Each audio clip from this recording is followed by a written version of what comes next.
All right, ladies and gentlemen, welcome back to the My Tesla channel. My name is Jeremiah, and in this video, I'm going to be showing you how to properly wash your Tesla Model 3/Y/ any Tesla really. As someone that was in the car wash / auto detailing industry / space for about 6 years between the time I was 15 till I was 21, I've pretty much seen it all in terms of caring for your automobile. And this video is essentially a culmination of all that knowledge and experience condensed down into an easy to understand format, aka a YouTube video. Now, in the spirit of being as transparent as possible, all the products that I'm going to be mentioning will be linked below, and they are affiliate links, but they're Amazon affiliate links. So these companies have no idea who I am, and I'm recommending them because, well, I actually use them and I think that they are the best. So yeah, if you want to support the channel, you can grab your stuff via the links. Plus it's Amazon, so you'll normally get like Prime 2-day shipping, and it's normally a little bit cheaper than buying it elsewhere. So to start us off, I kind of want to preference this by saying that there is no, I guess, proper way to wash your Tesla. And by that I mean, like, there's a bunch of different ways, and people are always going to argue of, oh no, this is the best way, no, this is the best way, no, this is what you should do. And well, they're all kind of right at the end of it. As long as you're not taking it to an automatic car wash, then you're doing good. Just don't take it to an automatic car wash. Tesla paint is already pretty bad, so throwing in an automatic car wash of just brushes spinning and spinning and spinning and just ripping up your paint, yeah, just don't do that, and you're already doing better than anyone that would do that. And I already know that some people are going to say, it's just a car, I don't have time, this and that. And hey, that's cool. If your time is so valuable where saving a few hours a month not hand washing your car and taking it through one of these automatic car washes benefits you, then sure, yeah, go for it. You paid for it, who cares?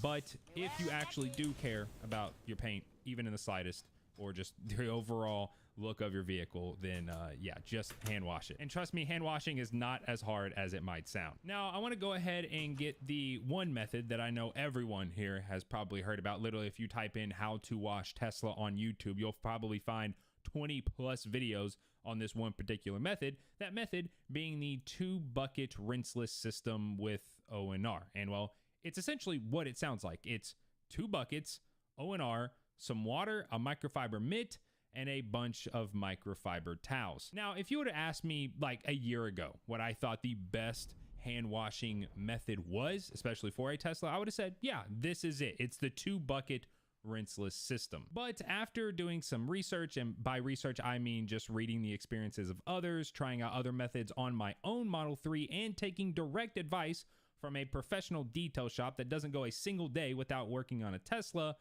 well, my mind has been changed. I have found that there is a method that is just as safe, yields the same results, but takes half the time as compared to a 2-bucket rinseless system. That method being the 1-bucket system with O&R and a big red sponge. And if you think I'm crazy for recommending 1 bucket or a sponge for washing your car, well, if you've ever tried the 2-bucket system, then you know at the end you just end up with 2 of the same buckets. Like, one's supposed to be water, one's supposed to be an O&R mixture, but within, like, I'm just gonna go grab a glass. They're just both kind of the same because there's just a lot of cross contamination.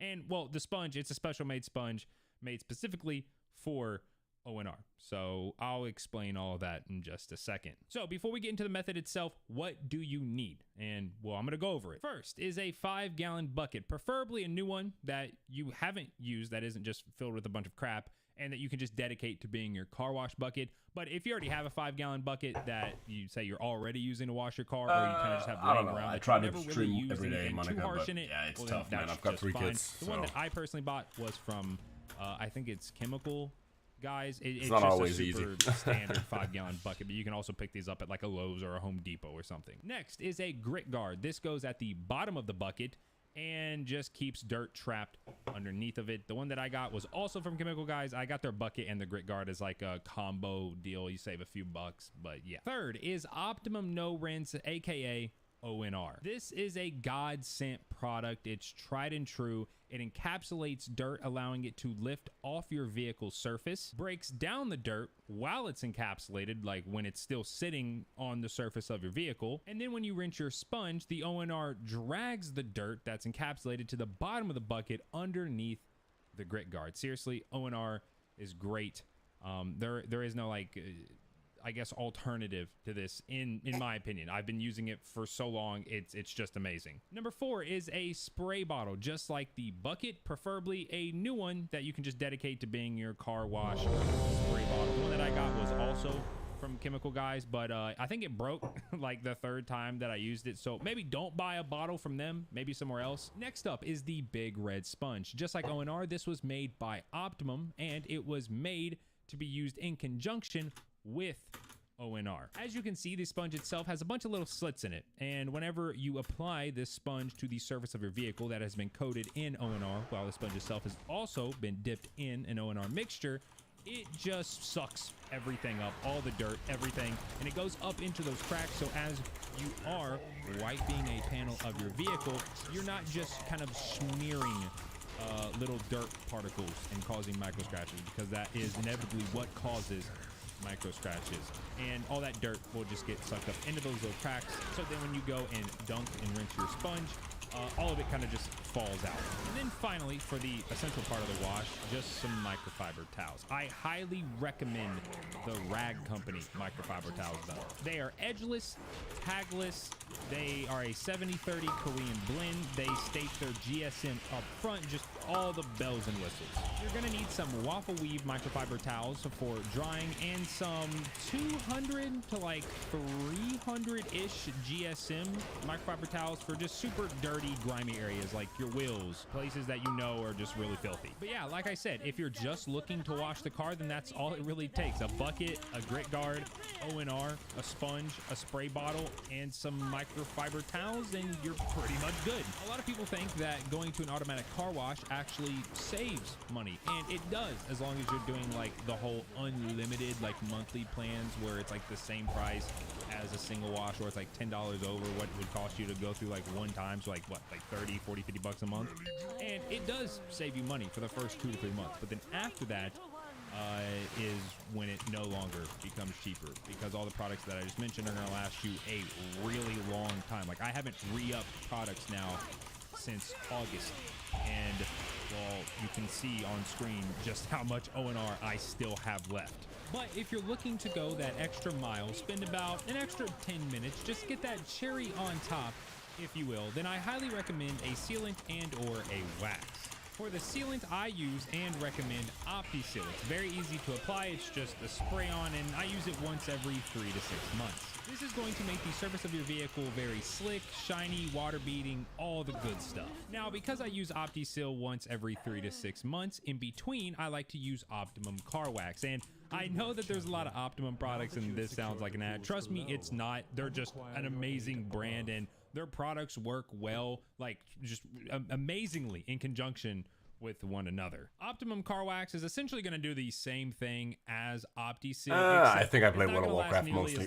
I used to play CSGO and League of Legends a lot, but not so much anymore. You're not going to get the same intensity of like water beating, or it's not going to be like as slick or as shiny as compared to OptiSeal. To be honest, I just use it to fill in the gaps while OptiSeal is wearing off. And then even when it is time for me to apply OptiSeal, I still use Optimum Car Wax on top of it. It's not gonna like double the shine or double the water beating, but you can definitely tell, like whenever you just use OptiSeal and then not Optimum Car Wax, and you use like both of them together, you can still tell. Okay, so now that you got all of the products, how do you actually use them? So like, how do you wash the car? First thing, if your Big Red Sponge is brand new, like you're watching this video, you ordered your sponge and it's brand spanking new, right out of the package, put it in a bucket of water and let it soak overnight just to soften it up. But once your sponge is nice and soft, it's time to start washing your Tesla. Take your bucket and your grit guard and put the grit guard at the bottom of the bucket. Then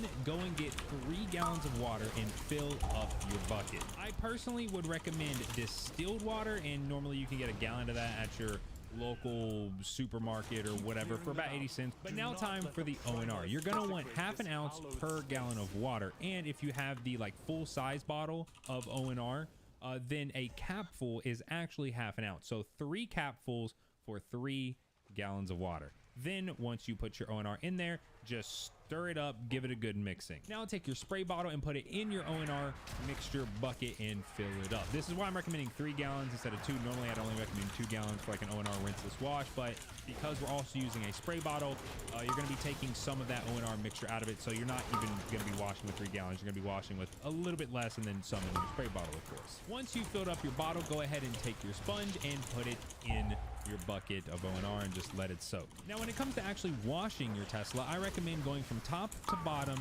front to back. This is essentially going to start at the least dirty areas, less dirty areas, and then you're making your way to the dirtiest areas. So starting at the top, just go ahead and do the entire glass roof like all at once, like do the back, kind of like center, and then like the windshield, and then from there I like to move on to the hood, or you could also go from there to like your side windows if you want to, but normally I'll go from there to the hood and then the bumper. And yes, you do want to go panel by panel, making your way, like I said, from top to bottom, front to back. Just save your rocker panels and like your bumper for last, as those are normally the dirtiest part of your vehicle, and you don't want to start with those because then you'll just be moving all that excess dirt to a panel that doesn't really have that much dirt on it. Now because washing every panel is essentially the same, like the process of washing the panel, I'm only gonna be going over like one panel. Like I'm just gonna be giving like one example, as if I was to give an example for every single panel, this video would be forever and I'd just be repeating myself constantly. So let's do the hood. Grab your ONR mixed spray bottle and just spray the panel down. Get it nice and wet. ONR is going to encapsulate the dirt, breaking it down and allowing for much easier removal. Once the panel is fully sprayed down, just let it sit for a minute or two and allow ONR to do its thing. And now if you're wondering why that we're soaking the panel down with ONR even though we're about to take an ONR soaked sponge to it, it's just because wet on wet is always best for just reducing the amount of friction that's going to happen, or that is going to be introduced, I guess you could say, to the surface of your paint. Now once your panel has been soaking for a few minutes, head on back to your bucket, get your sponge out of it and wring it out. You don't want your sponge to be soaking wet, but you also don't want it to be bone dry. You need to find a nice happy medium. I normally like to look for the sponges dripping maybe like once every few seconds, so it's not just like a waterfall, but it's still dripping, so it's not just like completely dry. From there, take the sponge to the panel and going from top to bottom in horizontal motions, apply one side of the sponge to the panel. So going horizontally, just don't go in circles, please. Just whatever you do not go in circles. And with no pressure at all, wipe the panel. Like I said, horizontally, I normally go from top to bottom, just no pressure at all. Once you've done that, now flip the sponge, and this time do the same thing, so same motions, but apply just the slightest amount of force. The first pass is going to remove most of the surface dirt and grime, and then the second pass is going to remove anything that the first pass didn't get. Just doing those 2 passes on most of your panels is going to take all the dirt off. Now, if you're looking at your panel and you still think it has some dirt on it, well then just rinse and repeat, metaphorically and literally. Spray the panel back down, go and rinse your sponge, and then do 2 more passes. One with no pressure and one with slight pressure. Now, when it comes to rinsing your sponge, there actually is a specific way that you should do it, just to prevent any dirt transfer and just to make sure that the dirt actually comes off the sponge and gets underneath the grit guard in your bucket. When you dip your sponge in the bucket to rinse it off, have it make contact with the grit guard and just rub it around against it. This is going to get any of that, more stubborn dirt off the sponge and under the grit guard. And make sure you do this to both sides. But if you take your sponge out and it still looks like that there's some dirt on it, well then just do it again. So put it back in the bucket, put it against the grit guard, rub it around.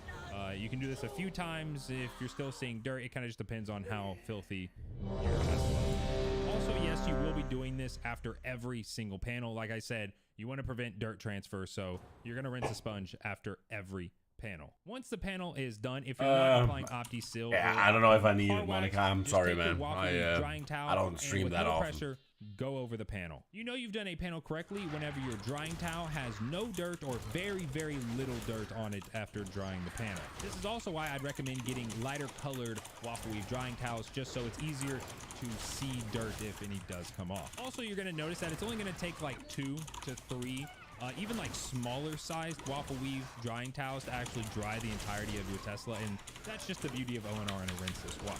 Now, if you are applying OptiSeal, which I cannot recommend enough, then before taking your drying towel to the panel, grab your bottle of OptiSeal, take it to the panel, to the center of the panel, and do 1 to 2 sprays depending on the size of the panel. For reference, for the hood, I do 2 sprays, like one kind of, like I go to the center and then I go a little bit to the left, spray, and then I go back to the center, I go a little bit to the right, and then spray. And then starting at the point of which you sprayed the panel with your OptiSeal, start drying with your waffle weave drying towel, of course. I've used OptiSeal every different way, and I have found that using it as a drying aid is just the best. Not to mention, it's going to lubricate the surface, preventing friction that much more. So yeah, once you've dried the panel after applying the OptiSeal, well, then you're done and you can move on to the next panel. Once you're done washing most of the Tesla, your last 2 panels should be your rocker panels and your back bumper. Like I mentioned, these are going to be the dirtiest panels on the entirety of the vehicle. So these are probably going to take more than just one pass. And by pass, I mean a pass for me is 1 with no pressure and then 1 with slight pressure. That's 1 pass. So it's probably going to take you 2, if not 3, just depending on how filthy your Tesla actually is, to get that nice and clean. And now 3 final things that I want to quickly touch on. First is going to be wax. If you're not applying OptiSeal, then just apply the Optimum Car Wax as a drying aid. So the same way that you applied the OptiSeal, apply the car wax. So while the panel is still wet, 1 to 2 sprays, and then from the point of which you sprayed, or the spot of which you sprayed at, take your waffle weave drying towel and just dry the panel. But if you are using it on top of OptiSeal, then once the entire car is washed, go back over it panel by panel, the last 2, and spray each panel, then wipe it in with a normal microfiber towel. I personally use GSM 500, which may be a little overkill, from the rag company. Secondly is going to be how to wash your wheels, so your tires and your rims. Now tires, if your tires are starting to brown, they're not as black as they used to be, that's a completely different beast and could be its own video. I'm not going to get into it here, but for your rims, it's very simple. Just take that bottle of O&R mixture, spray it down, and then take a GSM 200 microfiber towel, spray that, and then just wipe them down. As we all know, Teslas don't really ever use their brakes. In fact, I recently had my tires rotated at 6,000 miles, and I had it done by Tesla because I wanted to see what they would say about my brakes. They said they were essentially brand new. And in fact, I've only ever cleaned my rims 1 time, and there was no brake dust. It was just normal road dust. So yeah, just some O&R microfiber towel, wipe them down, you'll be good to go. And then the third thing is going to be quick touch-ups. So stuff that happens in between washes, like bird crap or a bunch of bugs on your front bumper that don't really warrant an entire wash, but you still want to get it off the surface of your paint. For this, you're going to want to carry a bottle of that O&R mixture in your vehicle along with some GSM 500 towels. GSM 500 towels are extremely overkill, but they're very, very safe for your paint, and they don't require you to be doing an entire, like, full wash to safely use on your vehicle. Just take the bottle of the O&R mixture, spray whatever you're trying to get off there, then spray the towel, and then just wipe. O&R seriously can be used for literally everything, and it's just amazing. Keep a bottle of it in your car, and it essentially takes off anything and then leaves the area shining, looking great, all that good stuff. Not to mention, it lubricates it, and that's like the best thing that a product could do when you're touching the surface of your vehicle. But that is how to wash your Tesla. Now, I did not cover interior detailing because I'm currently waiting to take delivery of a Tesla with white seats. So whenever that gets delivered is when I'll tackle that video. But yeah, let me know down in the comments section how you wash your Tesla. Do you use a foam cannon? Do you use a power washer? Do you use the 2-bucket system? Do you like using the mitt?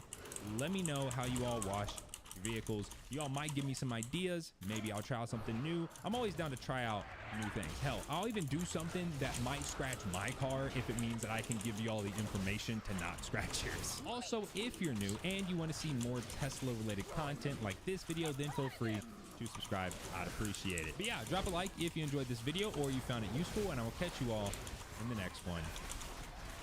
Peace.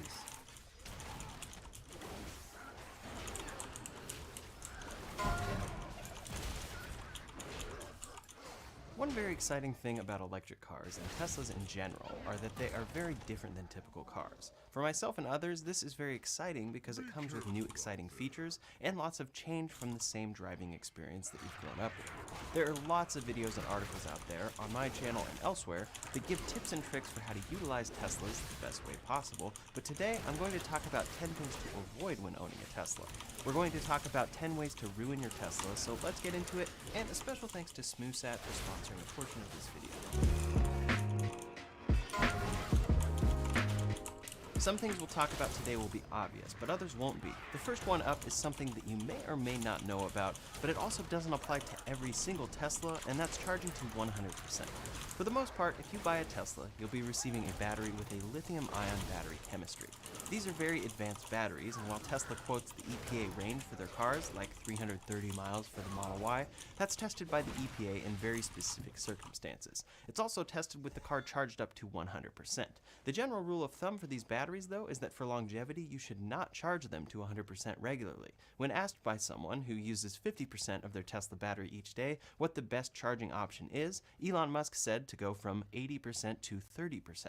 The common rule of thumb is typically to charge to 80% or 90% unless you absolutely need the range. According to Mashable, but if you're pressed for range, should you change this and charge up to 100%? Well, unless you absolutely must squeeze every bit of range out of your battery, the answer is still no. When you set your charge limit above 90% in a Tesla, it will warn you on screen saying, charging repeatedly beyond daily driving needs will shorten battery life. Would you like to lower the charge limit? The reason not to charge to 100% actually comes in two forms though. First, it could reduce the life of your battery as mentioned. Likely this would mean accelerating battery degradation so that less energy is available as your car gets older. The second part comes with regen braking. A big part of electric cars is regenerative braking, which takes the energy from braking and puts it back into the battery.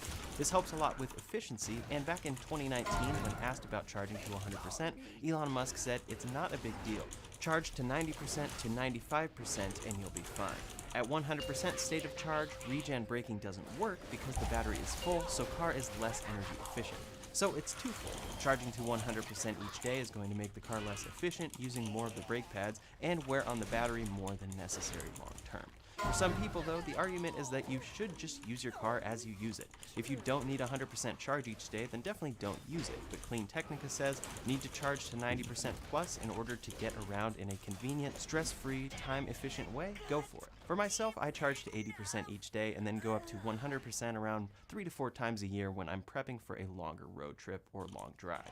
The confusing thing here is that while this applies to most Teslas, it now doesn't apply for newly delivered rear-wheel drive standard range Teslas. That is because these cars utilize LFP battery chemistry that actually prefers to be charged to 100%.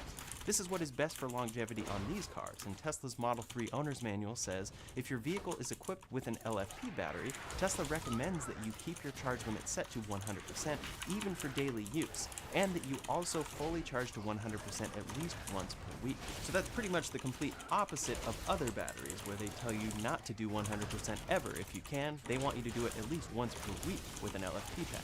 They expand on this further, talking about charging habits, saying Tesla recommends that you keep your charge limit to 100% even for daily use, and that you also regularly charge your vehicle to 100%. If your vehicle has been parked for longer than a week, Tesla recommends driving your vehicle as you normally would and charge to 100% at your earliest convenience. A way that you can tell if you have this pack is that the battery image will show your daily range limits between 50% and 100% on screen. Normally it would go up to 80 or 90%.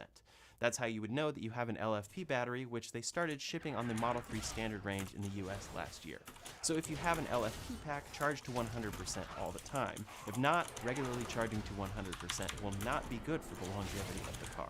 In a similar vein, the second thing that could ruin your Tesla is running it all the way down to 0%. Many are used to pushing it with a gas tank, but when it comes to a battery pack, going down to or past 0% could significantly harm the battery long term. Tesla has many warnings about this and will tell you to plug in when the battery is getting below 20%. But in their owner's manual, they specifically say if the battery's charge level falls to 0%, you must plug it in.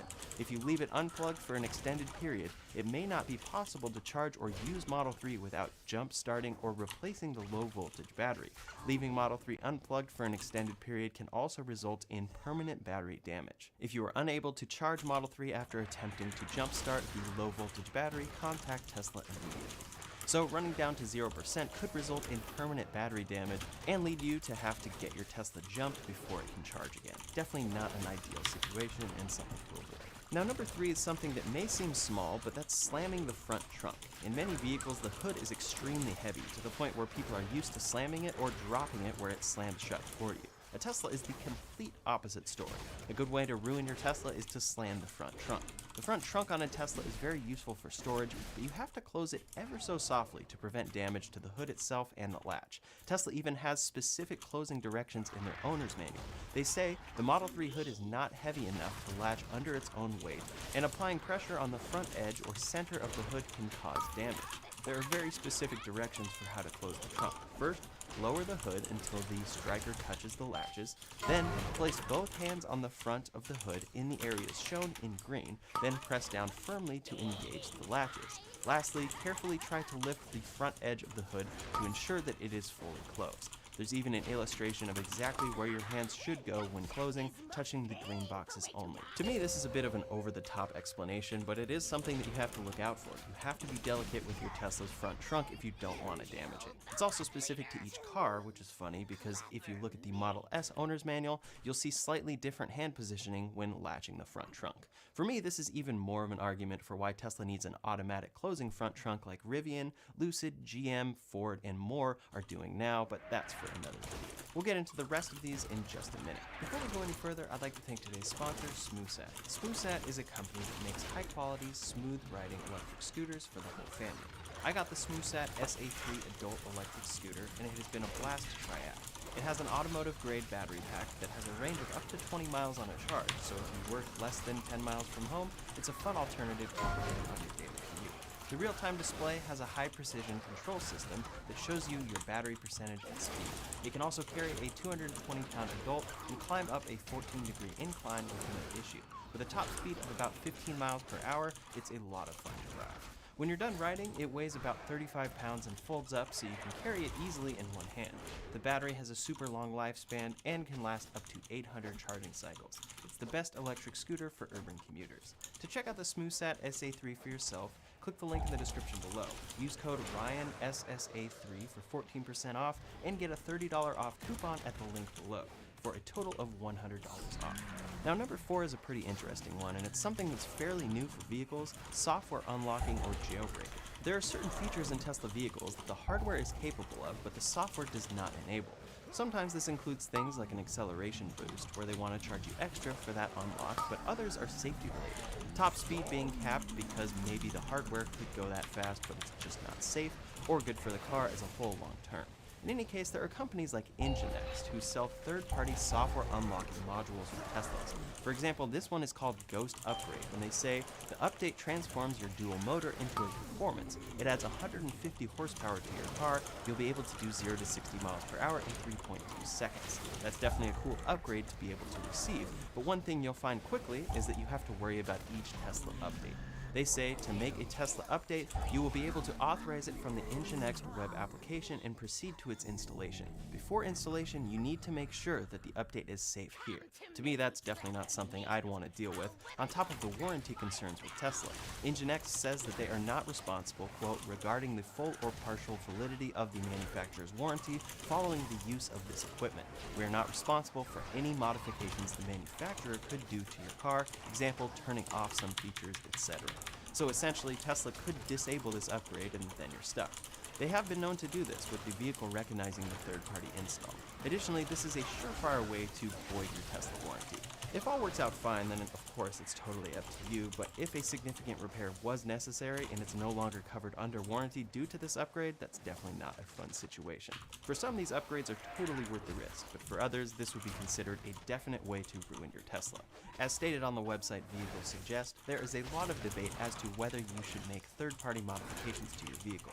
It normally ends with you voiding your warranty, but there are automobile enthusiasts who love to modify, tune, and boost their vehicles. That is the market that Nginx taps, and thus this cat and mouse show between Tesla and Nginx keeps going. Now number 5 is another small thing that we're seeing in more and more cars these days, but a good way to ruin your Tesla is to not pay attention when pulling up to a curb. Unfortunately, best practice for vehicle efficiency doesn't seem to line up with what protects wheels the most, and curb rash is an extremely common thing on Teslas. If you pull up and hit a curb, the wheel is what takes the damage, not the tire, so you could end up with some pretty rough curb rash that either costs a lot to repair or is just there for the life of the car. The rear camera on screen includes 2 side cameras, and these have become essential for me when pulling up to a curb forward or backward. I keep the rear camera in my dock to pull up at these times and ensure I won't curb rash my wheels. So a good way to ruin your Tesla is to not think about this and not pay attention to it, so pay attention to it when you have your car. Number 6 is something that is very specific to Teslas, and it relates to how you open the doors. In the Model 3 and Y, they use digital releases for the doors, and the handles on the outside of the car are flush with the body of the car. For many, this is confusing when first getting into a Tesla. Then once inside, it can be unclear as to how to get out. You press the button at the top of the handle inside, the door unlatches, and you're good to go. But there is also a manual release located below the handle. Oftentimes, this manual release is actually what's intuitive for people when exiting a Tesla, but this is not meant to be used regularly. This manual door release is meant only for the rare case when the car loses power and the powered releases for the door do not function properly. Tesla's owner's manual says, quote, "To open a front door in the unlikely situation when Model 3 has no power, pull up the manual door release located in front of the window switches." Regarding the use of these regularly, Tesla says manual door releases are designed to be used only in situations when Model 3 has no power. If you try to use this release, you'll notice that the window doesn't roll down the same way, and instead the door rips through the car's interior trim. Doing it a few times won't make permanent damage, but using this regularly will eventually cause real damage to the door, window, and trim. Use the normal button and you're good to go. Now number 7 is something I have personal experience with, and that's a hardware modification or upgrade to your Tesla. Now arguably these upgrades are actually a way to improve your Tesla, not ruin it. I installed a third-party suspension upgrade on my Model Y that improved the ride quality, but I had quite the time with Tesla service because of that upgrade. There were issues with my Model Y, and because I had done this third-party upgrade, I had to coordinate with the third-party shop to see if it was their issue or if it was Tesla's issue. It was very stressful. Ultimately, I had a very large repair on my Model Y that Tesla refused to cover under warranty because they blamed the third-party upgrade in my car. It was truly unrelated, but Tesla said that this was their assessment and I could take the car elsewhere for another opinion. Regardless of whose fault it truly was, and it was likely a Turo renter of mine, it caused a huge headache for me and is something I don't plan on doing again. I made a full video about that experience and it's linked below, but it's going to be easiest to keep your Tesla largely as Tesla delivered it when it comes to true vehicle parts like suspension, so that you can have any necessary repairs covered under warranty. That's for people who don't like having any warranty concerns, and would consider this car ruined if they voided a certain part of their warranty, but I definitely understand that this risk is worth it for others wanting to upgrade their Tesla. Next up, for number 8 is messing with autopilot. Every single Tesla delivered includes basic autopilot. On freeway drives, this means the car can drive forward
Did you know that Teslas have a secret service menu? This kind of shocked me because Tesla are known to have an Apple-like approach to right to repair. Let's go check out what we can do in this secret service menu. On the Tesla computer, you want to head into Settings, Software, and then you just press and hold right over here. It prompts you to enter an access code. You just write service. And now you have access to all sorts of diagnostic tools. You're able to recalibrate the cameras, do a battery health test. You can also recalibrate the steering and recalibrate the windows. I honestly don't even know what half of this stuff does. For a company that's so against right to repair, could this be the start of self-service repair? Did you know that Teslas have a secret service menu? This kind of shocked me because Tesla are known to have an Apple-like approach to right to repair. Let's go check out what we can do in this secret service menu. On the Tesla computer, you want to head into Settings, Software, and then you just press and hold right over here. It prompts you to enter an access code. You just write service. And now you have access to all sorts of diagnostic tools. You're able to recalibrate the cameras, do a battery health test. You can also recalibrate the steering and recalibrate the windows. I honestly don't even know what half of this stuff does. For a company that's so against right to repair, could this be the start of self-service repair?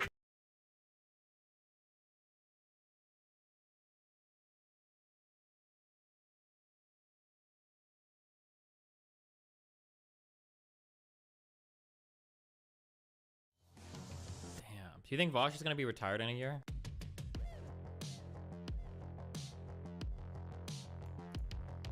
So here's a couple of issues really quick. Wait, let's finish the thing.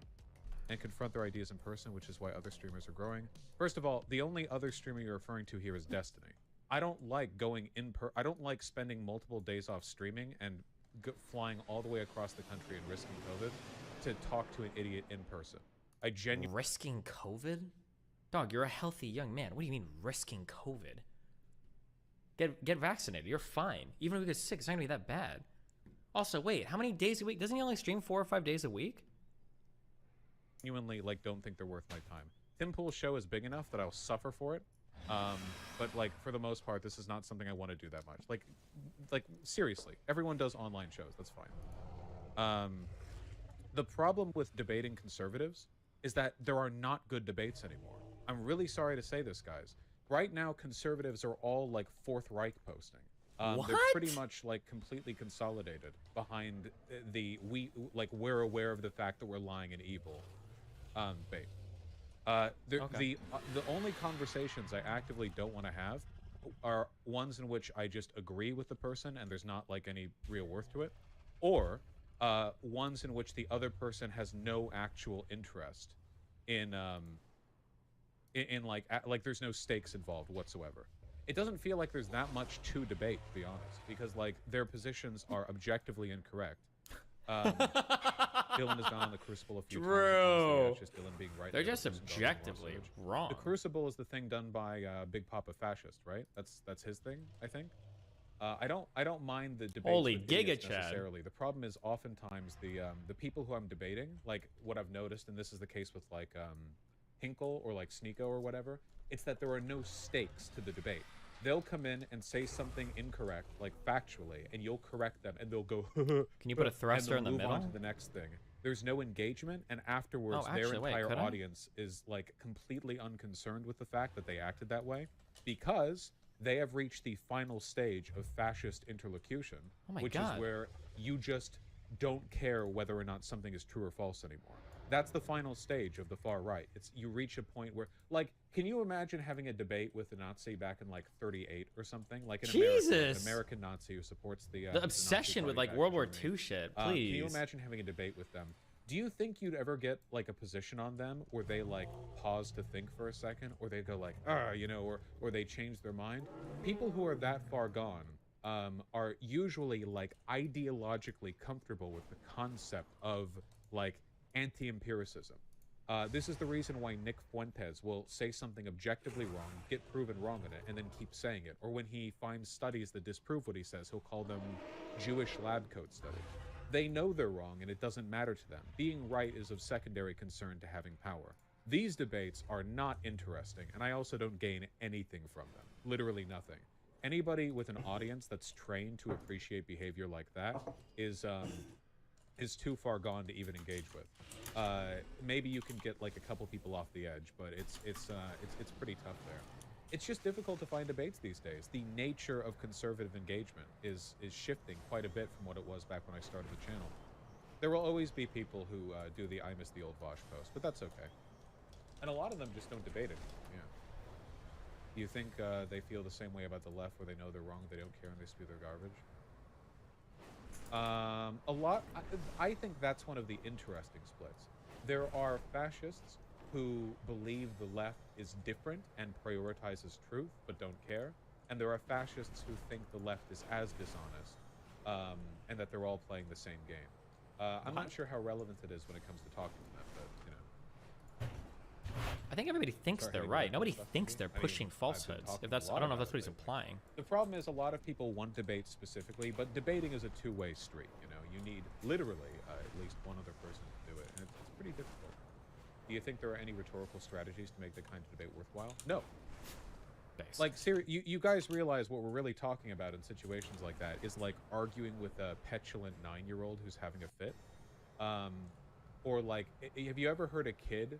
Have you ever seen a kid get like really angry and their response to it was to be a stubborn asshole, but they're not like rational, so they'll disagree with everything you say, whether or not it makes sense or is in their benefit or not. Like, they're just disagreeing to disagree. I would feel as much like fulfillment out of arguing with them, but you can find other types of content to engage with. Damn. Do you think Vosh is going to be retired in a year? And then they'll claim victory. True. Yeah, Vosh and his little bitch boy ass always comes up with the same cat boy ass excuse. Ooh, woo, I don't really message first, guys. Sorry, I'm a really shy cat boy. I can't help it. Type with one hand. Don't ban them. I'm not banning anyone. I would. That being said, his little bitch ass cat boy ooh woo head ass bullshit. What is this? What are we talking about? Yes, I don't like emailing people first, okay? I'm like, cry about it. Seriously, if you're enough of a fan of mine that you would whine about it in my subreddit, then email them and go, hey, you should debate Vosh. Literally, I'm sorry. If you're that mad about it, just do it. People email me all the time saying, hey, you should talk to this person. You should debate. Yeah, that's true. He's probably already kind of like thrown in, but he probably makes like 30,000 a year or so, or not 30,000 a year. I bet he makes 30,000 a month on YouTube ad revenue. So he can just like keep kind of like shitting out videos for a while until he gets bored and quits. If I had to guess. This person, if they can do that for them, you can do that for me. And if you don't want to do that, that's fine, but then don't complain here. Jesus. What are these people? Oh my god, I'm so tired today because I'm a man baby who can't sleep at the right time. Lame excuse, have an ass need to tighten the fuck. What? Why are it's like, the Reddit here is so much worse than my chat in so many ways. This is clearly a bait. It's a 50% bait. It's a sea of him screaming no to his main chat with rare island sightings of podcasts with Brown and Joyver. Like, what the I mean, I went on, in the past week alone, the Young Turks Rising, the Bad Faith pod. Okay. Oh, this person has my, okay, that's nice. A lot of the problem is conservatives have changed in the past 3 years. There aren't really conservatives interested in debating their ideas on the basis of their merits and objective reality. Now, if Vosh wants to debate a conservative, it will always devolve into them reciting their NPC dialogue. Now, people who have joined the stream recently may not remember this, but I swear to God, back in 2019 and 2020, yeah, Trump supporters would earnestly argue the economic benefits of his policies, and they would like get frustrated when they realized they didn't have the evidence to back up their points. I would have econ debates with Trump supporters, and they would care about what they were saying. That doesn't happen anymore. That's not real anymore. That can't happen anymore. It just doesn't. No Trump supporter would do that. You would say like, hey, immigration is actually good for the economy and here are studies. And they would just look at you and laugh and then start like reciting some shit about how like, you know, like keep them out, build the wall. Like they don't care. The thing has shifted over significantly. It's a difficult environment for like debate. There's other stuff that I'm trying to focus on. This is why I'm trying to focus more on like self-help stuff, men's issues, self-help. If we like talk about gym stuff, I mean, I need to get my costochondritis fixed before I can do any working out myself, unfortunately. But costochondritis? Wait, what? Like Jesus. dating or whatever. I'm trying. You could do a lot more. I remember a while back, Destiny was saying. If I was him, I'd hate us. I hate you. Of course he does. Of course he does. Don't get mad at the dude. How does Destiny manage to be? He's short. He's clearly lonely. He's wearing fucking baggy ass shorts. All right, now they're going a little too like, come on, bro. Fat, short. All right, you don't need to. Why are you? Okay, well, yeah, he did call him an incel, but you shouldn't be like physically talking about another man on that level. Is he American? He looks fucking Old amazing. He's Sneeko. American. I'm in my tailored $10,000 suits without a geeky hat on. I haven't got a pedo mustache. I got all the women. I got money. He just said, I paid $10,000. Why do you spend $10,000 on suits? It's a suit. It looks the same all the time. It's a fucking black jacket, black pants, and a tie. You don't need to spend 10 bands on that. You spend 10 bands on it so you could say in a podcast that it costs 10 bands. Damn. But just dress well. I got the Bugatti. I got the jet. It's true, but no. Of course he hates us. Of course, but it's just an amazing. I got a jet. I got a. See, this one. I don't know, man. Like these self-help dudes are just are too full of themselves. Like, why are you yelling about your jet on a podcast? Lack of self-awareness for somebody like that. It's actually almost an impressive lack of self-awareness for someone like that. Look at someone like me, who's as accomplished as I am with every genetic gift God can. All right, bro. Like, as accomplished I am with the genetic gifts of a man and the physical superiority of my body. So why are you like, bro? You're wearing a shiny fucking bomber gold jacket with open and sunglasses on. You look like a video game character. You look like what a 12-year-old would pick as his GTA character. Don't. All right, there's self-help for men, and then there's also just jerking yourself off to other men. Because right now you're like, I'm a high-value, genetically superior. The irony of him like doing this or doing this like ironically now versus him on Fresh and Fit today, like does this unironically. Oh my god. Man, like, bro, button up your fucking jacket, B. These guys, like, women in the chat. There's like maybe 6 of you here. Do you think that these guys are gonna be fun to date? I guess I don't know them, and I'm judging it off of 2 minutes in a podcast where they're defending themselves being called incels. I guess they'd be fun, like, cause like this. I think this guy on the left is a fighter or stuff like that. So like a woman will enjoy that. But based on this so far, do you think that they're giving like the charming personality that women want to be charmed? That's actually takes precedent over the rest of the superficial stuff that men always talk about on this podcast. Women want to have a good time. Jesus. This was a year ago. Old Sneeko, guys. He went down this rabbit hole so fucking fast. Holy shit. My vault is many things, but harmless is not one of them. These whelplings perceive anyone not of my blood as a threat.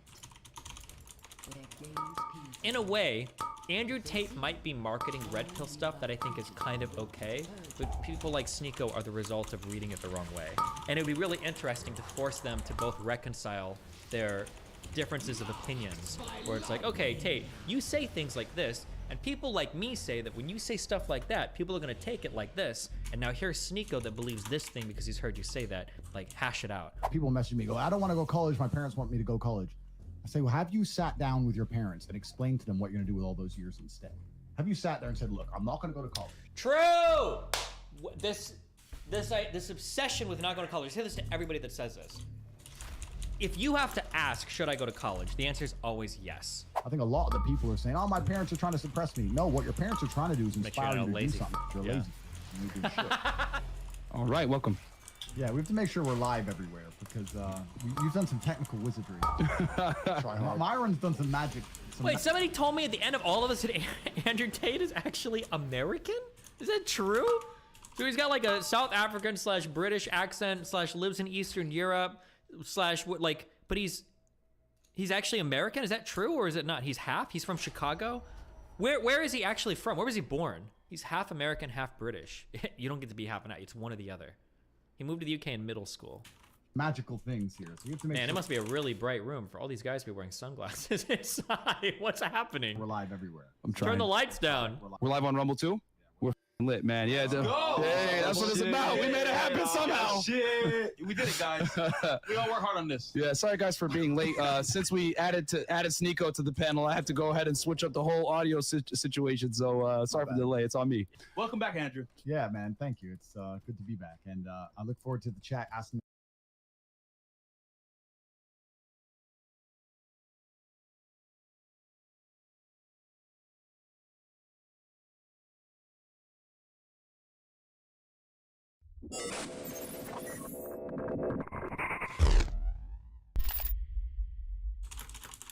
Axel.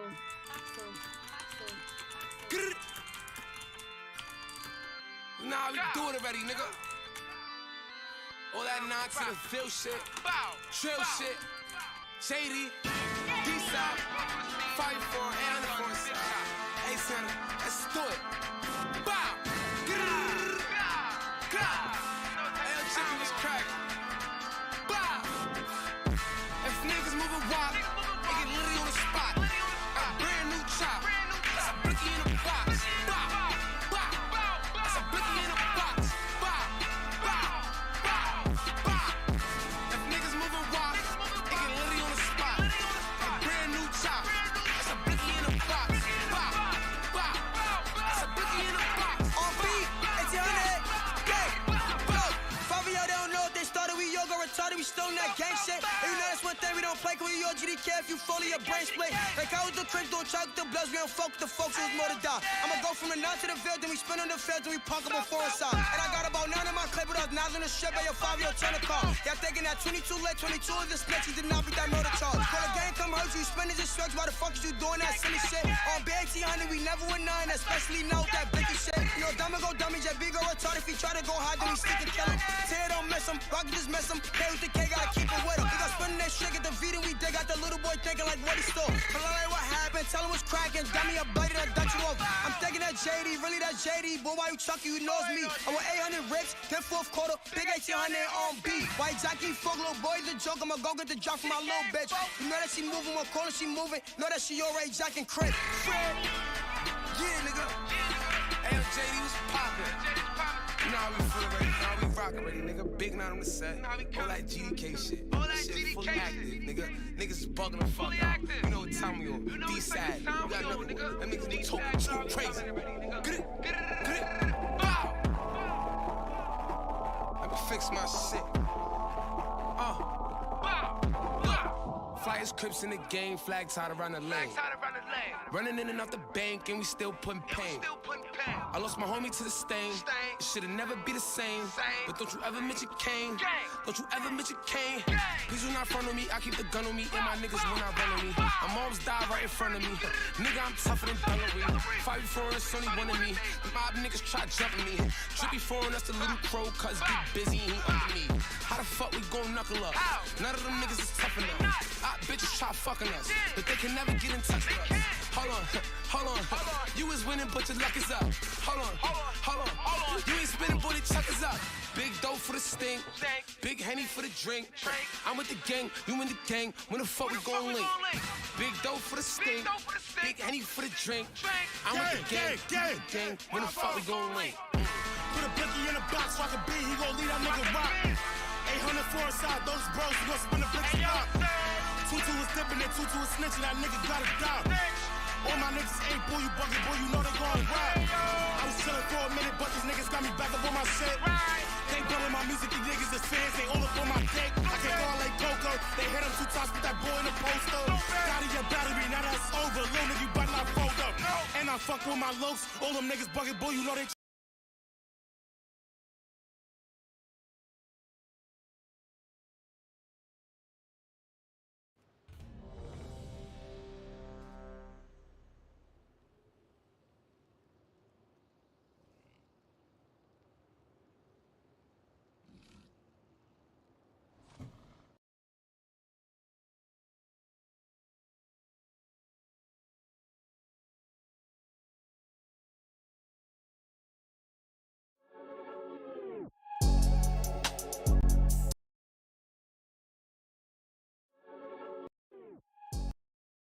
to you. Yo, you're weird. It's gonna get. Yo, he's weird. How do you know that? How do you know that? How do you know that? Don't worry, it's gonna get Yo, weirder. I was gonna wear those sneakers. That was something light. Bro, so he just put up the Space Jam 9s. Yep, white and black 9s. I was gonna wear those today, because I've always told myself, if I ever was to like be on one of these episodes, I'm gonna wear them, because it's my first ever J's I've got. Yeah. My mom bought me those, I believe, in... You were like 14? Ninth grade. Yeah. And I got it. That was my only shoes. And I put that on every single day. I gotta have a rainbow outfit on, and it would have been those.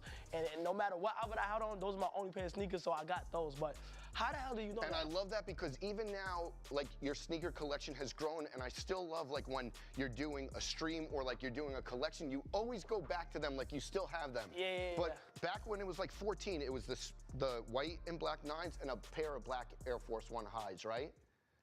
Yo, he's weird. And I like that because... He is weird! I like that because they get a bad rap, and you were like, you had 2 pair of shoes back then. Yeah, my second pair of sneakers was the black Air Forces, the high top ones with the strap in the back, because in my school that I was going to go to, you was only allowed to wear black sneakers. Okay. And that was my second pair of ones, and I wore that till, the wheels fall off too. A lot of people don't like it, but I feel like if you put it together with the right things, it'll be fine. Definitely. It's memed, that's why people don't like it. Exactly. But I feel like you can really wear that however you want. And then, like, you say you were always in the house, but what were you doing when you were hiking? What? Hiking with the Parkers. Yo! How do you know Aunt Kathy, bruh? How do you know Kathy?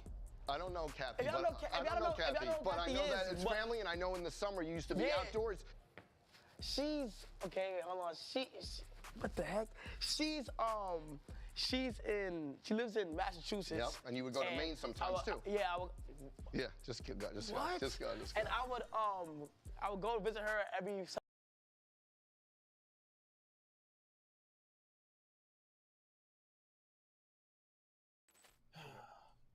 Okay, what's up? Steven, how am I on my misogyny arc? I don't remember. I just saw clips to it, and it seemed pretty worrying. I think I recall some statements about how if you want to have sex, you have to be like a piece of shit, and that you'll have more access to sex. Yeah, so it's about that there is easier and harder ways for young men to be able to have sex, and unfortunately, it seems like one of the easier, more accessible ways is for men to be pushy, to be intrusive, and to manipulate. And I'm not talking. A big critique that I got was that people kept thinking that what I was saying is that women want bad boys. That's not true. I think that's old tech. I think the new tech for being a piece of shit to women is acting like you really like them a lot when you don't care about them. That's wait. I'd agree with Wait, well, hold on. Yeah. That's the oldest tech of all mankind. That's called being a fuckboy, right? Well, is it? Yes. I feel like a lot of fuckboys will. Well, okay, I don't know, but you know what I'm talking about. It's different tech. Right? You can treat women, you can act like you're treating women really well, but actually treat them really poorly, and it's just manipulative to do that, is what I'm saying. There's different ways to be like a piece of shit to women and be very successful with women, and I think it's harder for somebody to get those kinds of results while also being good, but we should teach them how to do it. Question, what sort of like demographic, like what young person are you talking to? Like what age? Would I be talking, what I hope I'm talking to, or I am talking to? Both? Okay, I think I probably am talking to men in their late 20s, mid-20s, who are probably pretty well established in most of their lives. Who I want to talk to is primarily young boys who are in high school, or young men who are in college, who are struggling to be able to, pretty much Fresh and Fit's audience is who I want to talk to. I guess one of the confusing things when you say like, oh, this is how you have to act to like fuck women. Like that's, I mean, like, you can fuck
Today the power went out for 5 hours, and the crazy thing was that sitting out in the garage was a 57 kilowatt hour battery inside our Tesla Model Y, but we couldn't use it.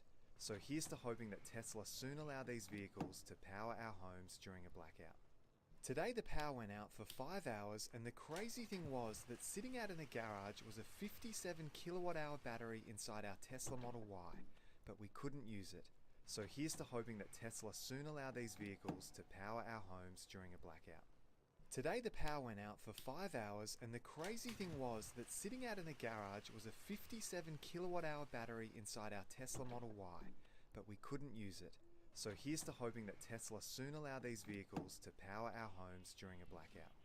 Today the power went out for 5 hours, and the crazy thing was that sitting out in the garage was a 57 kilowatt hour battery inside our Tesla Model Y, but we couldn't use it. So here's to hoping that Tesla soon allow these vehicles to power our homes during a blackout. Today the power went out for 5 hours, and the crazy thing was that sitting out in the garage was a 57 kilowatt hour battery inside our Tesla Model Y, but we couldn't use it. So here's to hoping that Tesla soon allow these vehicles to power our homes during a blackout. Today the power went out for 5 hours, and the crazy thing was that sitting out in the garage was a 57 kilowatt hour battery inside our Tesla Model Y, but we couldn't use it. So here's to hoping that Tesla soon allow these vehicles to power our homes during a blackout. Today the power went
kitchen fitter has attempted the electrics himself. It's just so rubbish. A hash up of different circuits. No. Never ever seen such a salty comment. Ugh, it's all sticky. Oh, it's just stupid, really.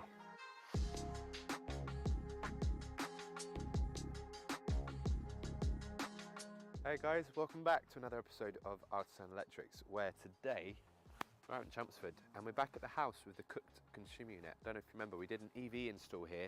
I took the cover off and noticed some of the cables were burnt. So the plan is today to try and go through everything. I just get the sense that there's some DIY, or the kitchen fitter has attempted the electrics himself. I'm fairly confident in the most of the house. It's just the area of the kitchen that I'm more concerned in. The new cooker, I feel like there's bound to be faults on the cooker. Basically any kitchen appliances that have been installed by him. So it should make quite an interesting video. So yeah, come along.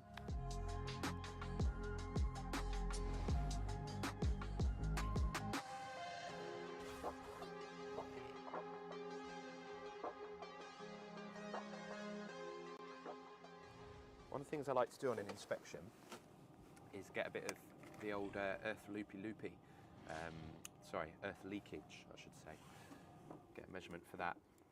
Clamp round both the tails. It's going to be quite tricky to actually get them round. There you go. And then measure it. So we've got 11 milliamps, so that's not too bad.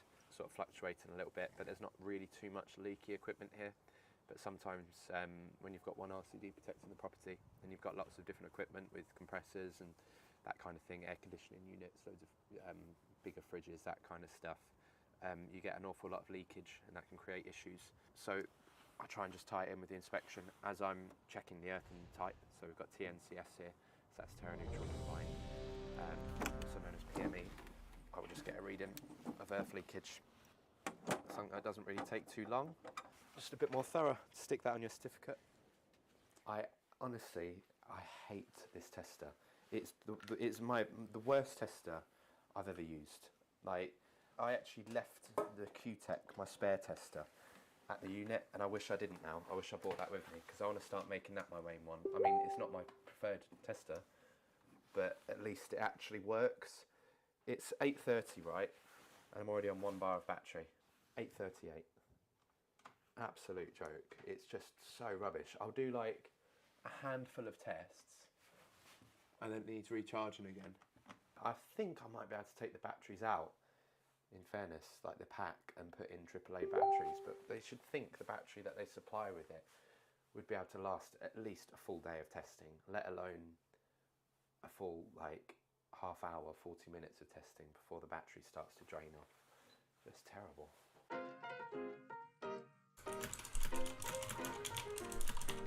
And look at this, someone else is using my putty. That's the putty I use for everything. I thought it was just me that used that, but that's literally the exact stuff that I use. The gas man's using it, so that's great to see. I was just doing a quick check on all the bonding. But I don't actually even know what that stuff is called, but I love it, and I'll get Jordan to buy it, so Jordan knows what it is. He can put the link in the description below. Just going for visuals, because my useless tester's run out of battery, but I noticed there is bonding here for the water, but it's being cut, which is interesting. I wonder if that's because they've now got a plastic incomer or something. Or if it's just because some donut has done plumbing work and not reconnected it. Let's be honest, that's more likely. Right, so there's the main stopcock. Looks to me to be metal incoming. Maybe if I take off the kickboard. Nah, looks like it's coming through the floor in metal. So that should be bonded. It's annoying. Here's a perfect scenario for you. Smack my finger. Every single kitchen fitter in the comments is now going to hate on me. But guess what? I don't care. Right, so I've come here a little while back to do some work, and I spotted a few non-compliances just opening up the consumer unit. Well, if you recall, it was all burnt out. So I said, look, you're going to need a proper inspection, because there was a sticker on it saying that it was good for another few years and that it had been tested and signed off. It hadn't been, well, not properly. For a start, they've cut the bonding cable off. So the kitchen fitters come, even the plumbing. I don't claim to be a qualified plumber, but there's a lot of stuff where you just think someone just doesn't know what they're doing, and they're just lazy, like not putting a heat mat behind things, just scorching all the wood. It wouldn't fly, and a lot of customers, yeah, they weren't too impressed with the quality of the electrics or the plumbing. It's not hard to see why, really. The trouble is, you get a lot of multi-traders who decide that one of their multi-trades that they're going to go to do is electrics, and it's just best that they didn't, really. If you've got a weird earth yellow and green wire connected onto a pipe and you go, oh, why does that have to be there? Maybe Google it before you cut it off, or call an electrician. Probably best not just to chop it off. Now I'm going to have to reconnect that, and that's going to be quite a pain. I'm going to have to try and pull it back out and get a bonding clamp on underneath. Bonding, no, and add an observation. So that's one observation. We'll crack on and see if we can find anything else.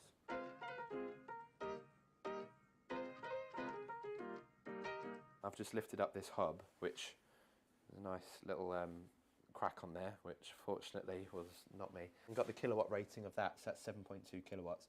This is 5.5 kilowatts, so that's 12.7 kilowatts, which, doing a quick calculation, brings us up to 55 amps. So that's what these devices are rated at, and this is all going through one 40 amp cooker switch, and it's on a 32 amp circuit. So I mean, realistically, with discrimination, or sorry, not discrimination, diversity, it's very unlikely that both of those are going to be on at the same time at full whack, both drawing their full load. However, because they're both pretty hefty appliances, really, it would probably be my recommendation that they were on their own circuit. I don't think it warrants being like a code 1, or definitely not a code 1, or a code 2 or anything. That is technically protected by that overload device. So the worst, unless it's winter coats, in which case, don't throw those out.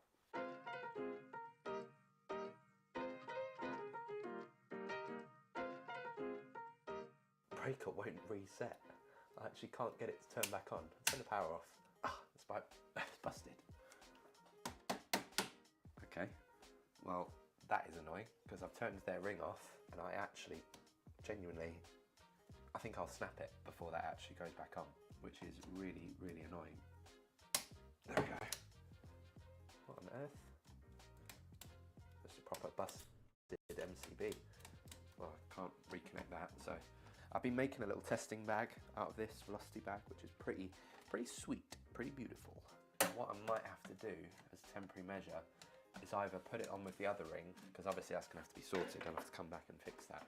Or maybe I could put it on the 40. That's very, very non-standard, having a ring on a 40 amp breaker, but I think it'd be alright, because you've got the two 2.5 mils, you've got 5 mil basically, haven't you? We don't have 5 mil cable in the UK, but I'm thinking a 6 amp is comfortable on a 32 amp breaker, and a 4 mil is comfortable on a 32 amp breaker, so surely if you have 5 mil, should be alright on a 4. My vault is many things, but I think it's right on the nose. I need to just go grab another 32 amp breaker. This one is truly put. There you go, you can see there. Just a bit dodgy. I don't know why it's like that. I've actually never seen that before, especially not in an MK breaker. But the actual constant side cushions or whatever is broken. They do not understand the dangers within, nor the powers they meddle with. Right, so I have that off. I'm going to switch this. What I'm going to do is I'm going to go around and do my figure of 8 test. I've done my end-to-end for low readings. I've got these little crocodile tips, which I'll keep inside here. I'm really loving this bag. Thank you so much, Nick Mundy. If you're watching this, I know you do.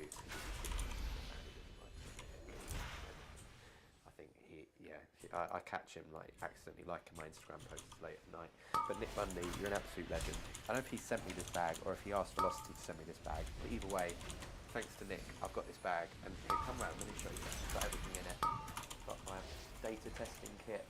Got my thermal imaging camera. It's pretty sweet. I'll show you it before I make it tiny. Got all my testing gear inside of here, and it all stays nice and organised. So Nick, thank you, you're a star, even though you are from Staffordshire. That is a shame, but I still like you anyway. Thanks, Nick. So I've not seen a feed for the garage yet. However, the fuse splitter here off of the socket, which is on the ring. So the garage has got a little machine unit and stuff, and I've not seen a circuit board, so that makes me believe that it must be a spur somewhere. And if I was to reasonably spur for the garage, I would probably take it from the nearest socket. I mean, it probably probably wouldn't do a spur for a garage, but if I was, that's probably where I'd do it, because it's going to be the nearest place to nip down, come up and stick it into the boards.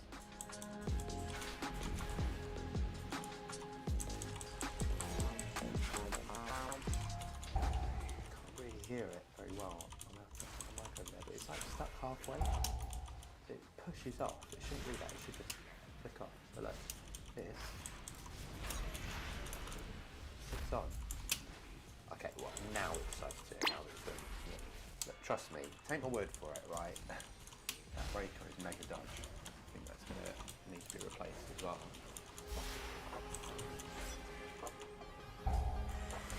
So Max raised a really good point earlier. Something that the viewers might be wondering as well. Where are the cheeky guys? I don't know if you remember them because they were on the show, weren't they? They were on something. You know the cheeky girls. Absolutely horrendous. Like, sorry if you watch awful music. What I'm wondering is, where are they now? Because once you've had a career like that, I can't imagine seeing them in Matalan, Birmingham. I really can't imagine they're living off the royalties for that song. Because other than Jordan, I don't know anyone that actually listens to them. Jordan and Max love them, but other than them, I don't know anyone else that actually listens to them. Yeah, I would love to know where they're at. If they're out still performing and gigging. Because if they are, I really feel like I want to go and watch it and make an episode of it. If you know where the cheeky girls are, please, I'm begging you, leave it in the comments below. Thank you.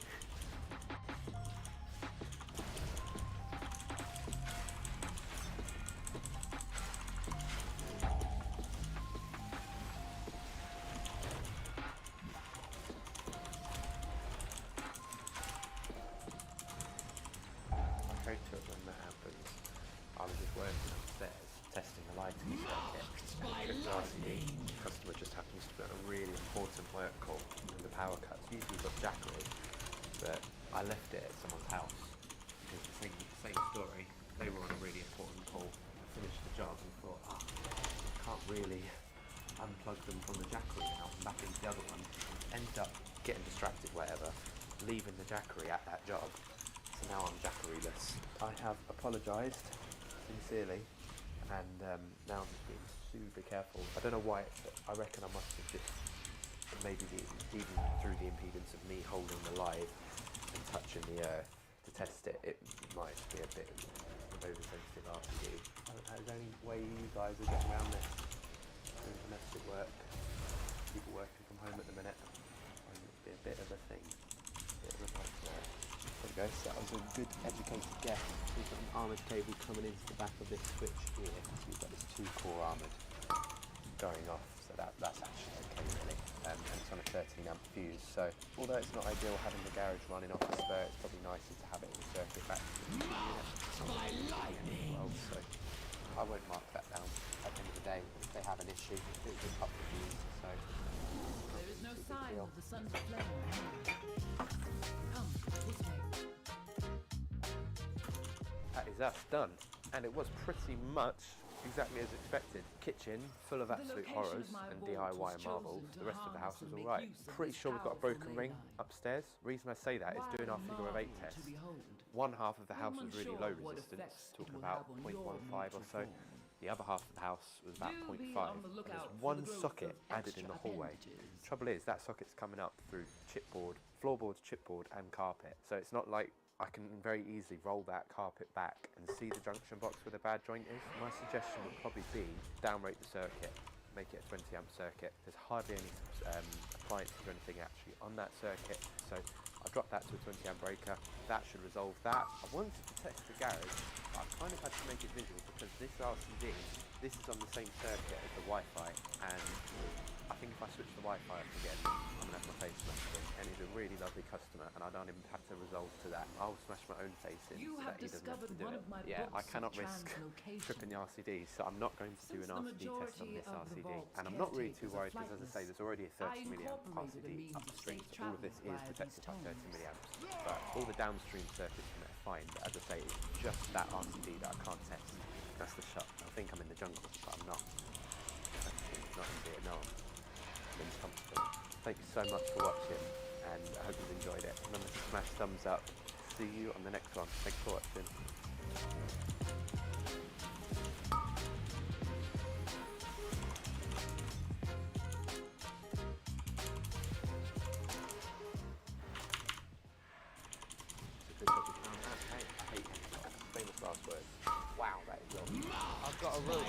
day. Weird things are happening. Something's not right. Oh my cutie arm. I may not be a smart man. I can't remember everything, guys.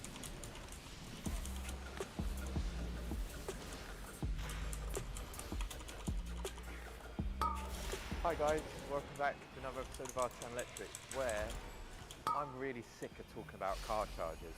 We're doing loads of jobs. This is my only car charger I've done this week, and it's only, what, half a day or a day. All week I've been doing fault finds, outside lighting. I've got like some interesting jobs next week. I'm up in Birmingham doing the commercial.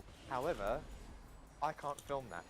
We can only film when we have permission from the clients, and what tends to happen is our clients who find us online for EV usually are already fans of the channel, and they've looked up EV, become fans of the channel, want us to film at their house. So we end up with a long list of customers saying, yeah, you can film EV. So to keep the content educational, because that is the most important thing. If it's not educational, then I might as well stop doing it now. We're going to do something a little bit different. This episode, I want to teach you, if you are new to the game, you're new to the EV game, or you're thinking of offering it to your customers, one of the most important aspects is not just the install, because as you can tell by watching the past few hundred videos, install is easy, and it's a radial circuit. Literally 32 amp, Bosch, into the car charger, done. If you can wire in a shower circuit, you can pretty much wire up most of these modern chargers. As long as you understand the regs surrounding it, they're super easy. So I want to teach you something slightly different. I'm going to show you how we do an EV survey, okay? So when we turn up to a job, how we translate that from a customer inquiry into being able to generate a quote. So how I plan it out, how I decide what's going to go where. So let's get into it. Okay, so one of the first things you want to check is all the supply arrangements. This is probably the gas. Make sure they have gas. No. I'm going to check that they've got bonding. Don't see it in their meter cupboard, so maybe it's just as it enters the house. So it looks like it goes along there and enters in through the wall. So we'll go check their consumer units, see what they've got. So you can see there's gas bonding just there. The cable comes in, 9 minutes in polystyrene. That will eventually burn into that cable. So we'll have to put onto a spec sheet. You get plasticizing migration where this is the type of plastic, whatever it is that they use, leaks plasticizer out of this little cable and makes it brittle. This is a Craftsman 250 board. Wow. 5. Yeah, 5, 4, 8, 6. Like you can see here where they've had pyro cables. I don't know how old this is. Land there. So there's not a chance that I can take a car charger out of that board. For a start, there's no spare ways, and also it's not going to meet any sort of modern standards, like in terms of, well, RCD protection, disconnect times, and probably goodness knows what else. So I can't come out of that, so I'll have to present the customer two options. Either put in a big consumer unit and consolidate all of it into one. That would be my first choice if I could, because I could probably tidy this up pretty sweet. This, I'm guessing, is a sub-main. It's not labelled, but I did see that armoured cable on the outside, so I presume it supplies the garage or something. But it looks like it's been done quite recently into quite a reasonable standard. So I'm guessing by this, because they probably would have suggested that as well before installing that switch fuse, that they're going to want me just to add another board, which, if that is the case, I'll just stick it here, because I don't think there'll be any cables in the wall. Famous last words, but I don't think there will be, because I can see them all surface run out. Reference method, feed, battery pin. That would probably be my suggestion for in here. There's 2 spare spaces in the side of this Henry block, so I'll probably just come straight out that Henry block into the sub-consumer unit, and then out that consumer unit, off to the hypervolt, and then you could literally just drill it straight through it. Probably just take that little piece of polystyrene out, make sure I'm not drilling through anything that's been kept too long, and drill out wherever that's come in. Do the same thing there. So I've checked they've got mains gas bonding. I want to check they've got bonding on anything else that's in the other service. So you've got one of that. That's there, and presumably that one probably goes off to the water. It looks a little bit undersized.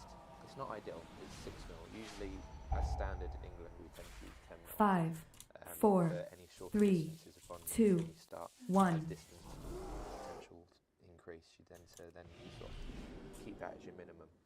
And there is a calculation for it, which I should really know before I put myself out in the public eye, but in all honesty, I actually can't remember off the top of the head. Is it like more than half the size of your conductor? Or is that main earth? Main earth you use adiabatic. I can't remember. I'm going to look that up. You can't remember everything, guys. Okay, so we've got our main fuse. So we've got this BS88 style fuse. That is 60 to 80 amps. So I can't open that up and check it unless the seal falls up.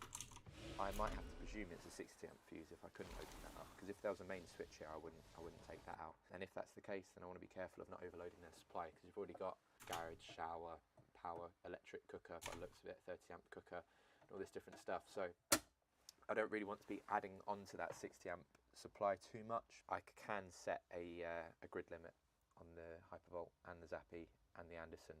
Pretty much all of them have grid limits, so that's not a problem. I'll just set that to say 55 amps, and if it starts creeping up, the CT that will go around the main incomer here, if that starts creeping up towards 55, towards 60 amps, it will just ramp.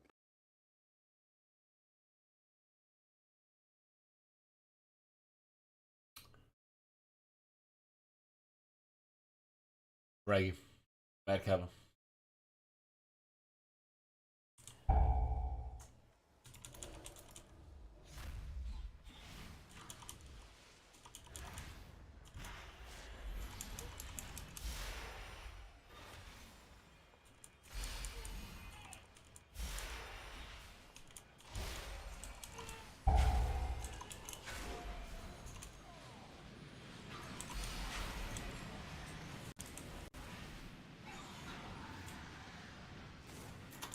The elements answer to me!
Marked by lightning! Yes, yes. So beautiful. So powerful. All for me. 5, 4, 3, 2, 1. Unworthy.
The elements answer to me!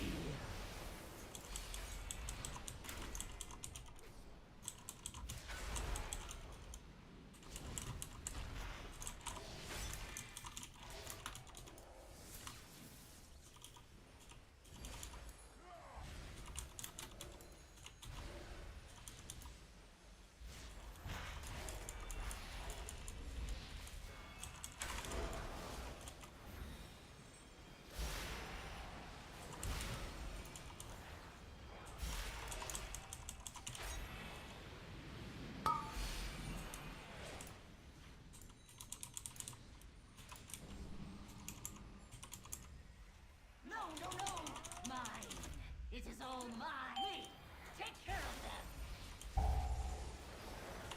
Shred me. My treasure.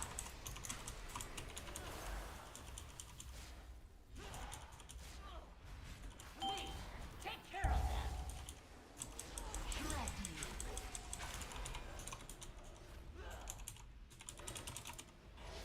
All the power. Mine, mine, mine.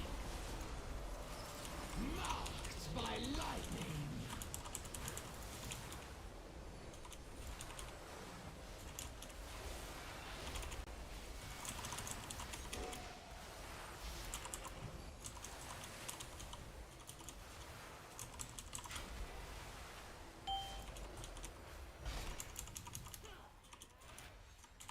Me, take care of them.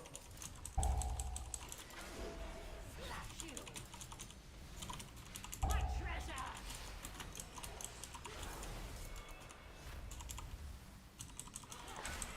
Me, take care of them. Shred you.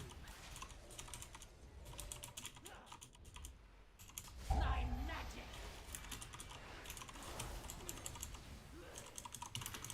Me, take care of them. Shred you.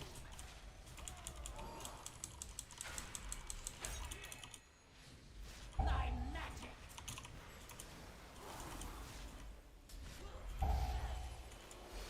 Shred. The elements answer to me! All the power. Mine, mine, mine.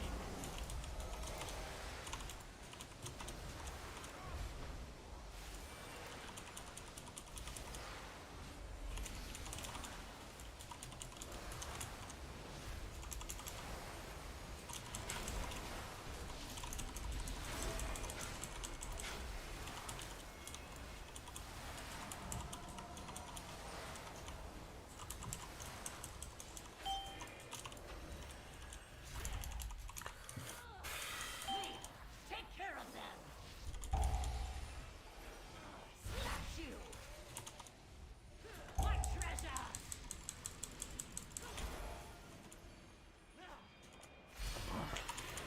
Me, take care of them. My treasures. Poor Azure Blade. I do not blame her. I should have thought of her before I left. This door. I sense a breach behind it. The sunlit flame must be this way.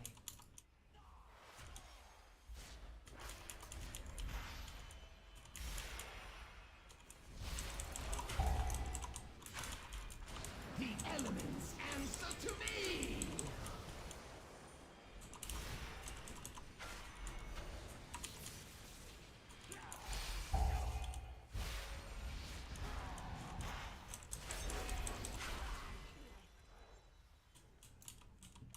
Tear this place apart if you have to. I will expose whatever secrets she locked away within these vaults. Jalash must not break the final seal. The consequences will be dire. Please, hurry.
Marked by lightning.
The elements answer to me.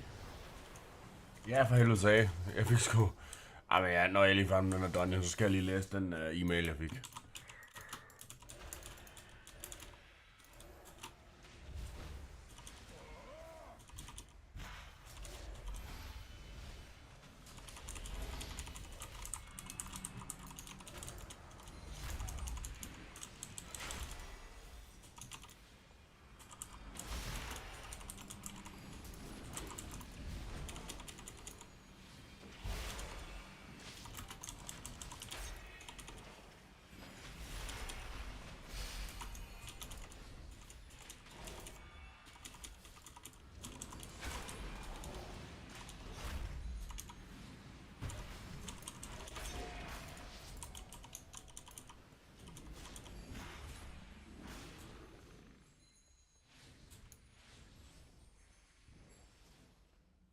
Nå, okay.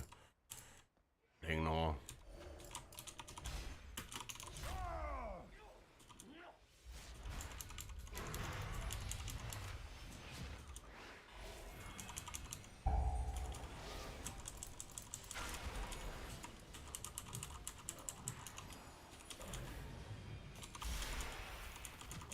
The elements answer to me.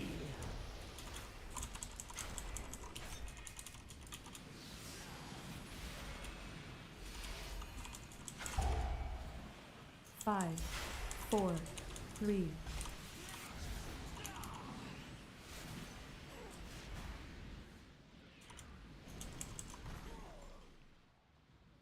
Desværre, i teorien så kunne vi godt nå det, men jeg skulle kæle 5 minutter til 2 bosser. Der er godt nok ingen crash. Desværre. What is she hiding? Did she send you? Enough! Ice cold!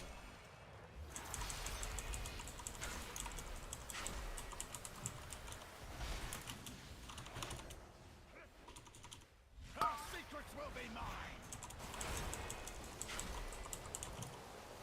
Den går ikke, bro. Kom nu og lav damage, mand.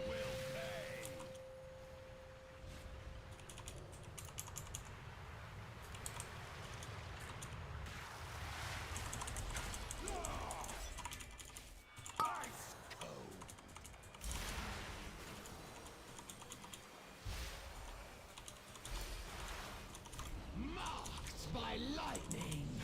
Her secrets will be mine.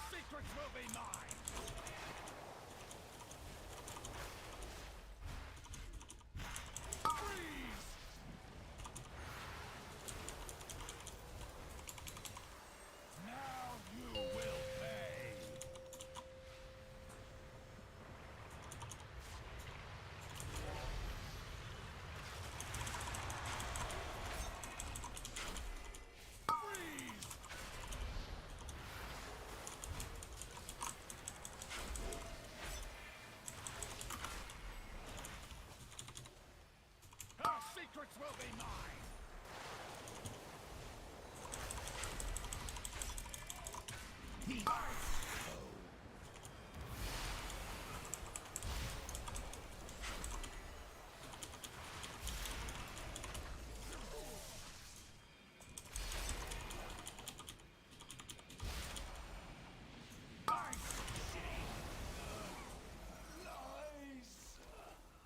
We are too late. 3 minutter til sidste boss ude, når det ikke er en Tyrannical. Det burde skulle være over Druid. Vi har vel højt BL.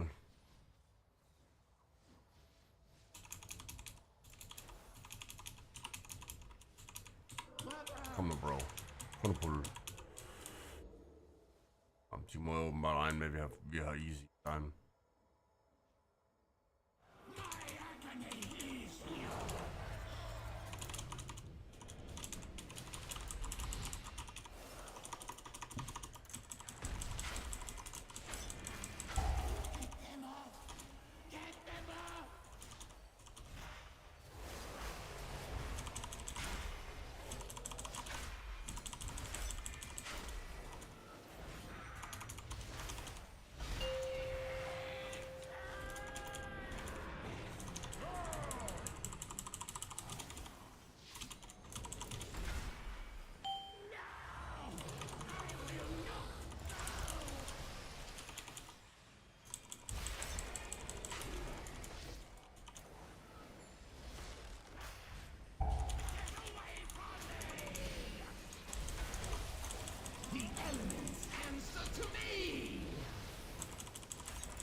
Dear one.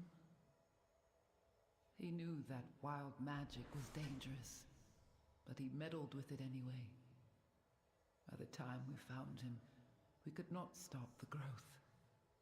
I placed him in stasis until I could find a proper cure. And then I was gone. Champion, you did what was needed and ended his suffering. Thank you. I am but a simulacrum. But once, I was a mother as well. Please, leave me to mourn.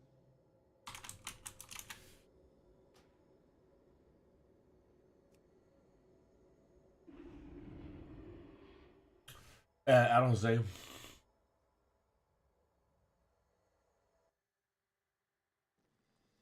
Vi får se her, hvad de siger her. Prøv at komme her nu, jeg skal lige...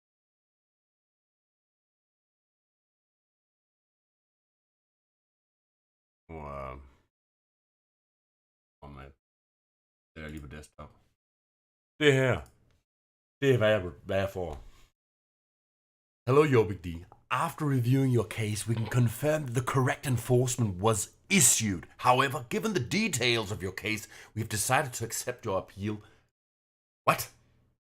Altså, de har reviewet min case, og de kan konfirmere, at mit initial ban, det er stemt overens med deres guidelines. Jeg skulle bannes. Men dog, Efter de har fået nogle detaljer, efter de detaljer, man må jo forstå, at det er de detaljer, jeg har givet, som jo er ingen. Jeg har givet ingen detaljer. Efter de har fået de detaljer og lært de detaljer, ja, så har de skulle besluttet sig for at acceptere min appeal. Altså enten så har jeg sgu da breachet the rules, der skal bannes, eller så har jeg ikke. Altså det er sådan both sides of the coin. Altså prøv at høre, mate, der var ikke en skid. Men hvad jeg har bemærket dog, at jeg har gået cirka 1000 followers ned. Og jeg prøver, og det er jo det, der irriterer mig, ikke? Og jeg har ikke fået at vide, hvad jeg er bandet for. Altså det har jeg virkelig ikke. Altså det er ikke engang noget, jeg bare siger. Altså jeg har virkelig ikke fået noget. Jeg har bare fået at vide, at det er breach of terms of service. Bum. Det er det. Ikke hvad det er breachet. Det er 100% det, der er sket. Og jeg spurgte jo bare i min appeal. Det eneste, jeg gjorde, det var, hey, jeg kan ikke forstå, hvorfor jeg blev bandet. Om I det mindste kunne fortælle mig, hvorfor jeg blev bandet. Og det gik der så siden august sidste år. Indtil nu. Og de har stadigvæk ikke fortalt mig, hvorfor jeg var bandet. Altså. Men altså, som jeg så siger, mate, så ved jeg, eller jeg kunne se, at jeg har gået 1000 followers ned. Og jeg ved ikke, om det er sådan en eller anden automatisk... Nej, men jeg synes bare, det virker skørt, hvis det er, man skal suspendes, fordi at der er potentielt bots, du ved, followers. Fordi det føler jeg jo, alle har. Altså, det har alle streamers jo, fordi på en eller anden tidspunkt, så er der en eller anden bot-service, der kommer ind og giver dig nogle followers. Altså, mate, det...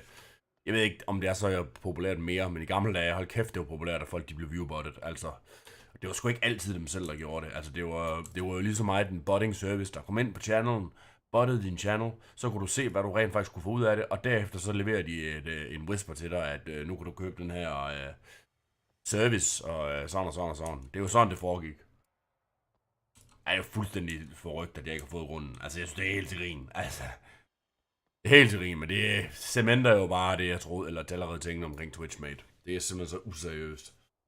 Fucking beta, det er purple hat faggots, det er Ukraine, det er pro-Ukraine faggots.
Ja, altså det er det, der ikke giver nogen mening.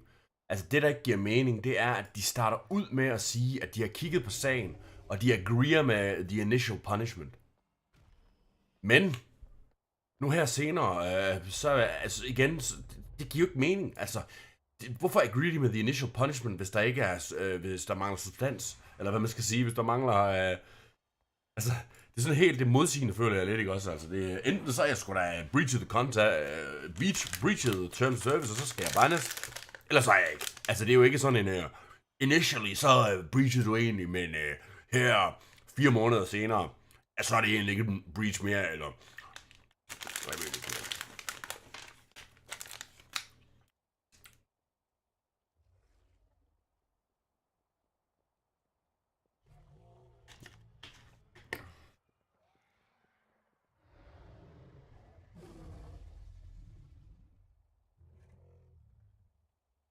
Altså, måden jeg måske også kan forstå det på, det er sådan her. Initially, der troede de, at de havde noget på mig, og med det, med den baggrund, der var mit ban, det var egentlig justified. Det kan være, at de troede, at jeg var en eller anden stor botting baron. Hvad ved jeg? Det er bare et eksempel. De finder så senere hen ud af, efter jeg har appealet, vil jeg mærke, så finder de ud af at gå lidt mere in deep, og finder ud af, at jeg var måske ikke den store botting baron alligevel. Jeg ved ikke. Altså, det er sådan et eksempel, jeg lige sidder... Altså, men jeg føler virkelig, at de sidder og polerer deres egen pik der. Altså, det, der er ikke noget med, at de siger, vil du være med, vi skulle kede af det. Det var sgu en unjust ban. Nej. De dobler bare down. Du deservede sgu ban. Vi har aldrig fortalt dig hvorfor, men du deservede sgu ban.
Ja, jo, men helt sikkert. Altså, det er jo fuldstændig, der er ikke noget der. Men jeg synes bare, altså, det er jo bare sådan noget, der er med til at...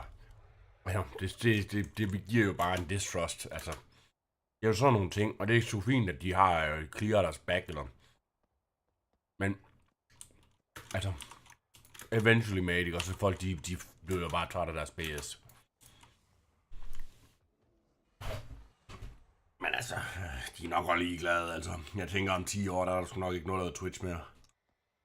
Ej, jeg ved ikke, det er der sgu nok, men jeg tænker jo med, altså jeg tror virkelig, Twitch, det er dying out.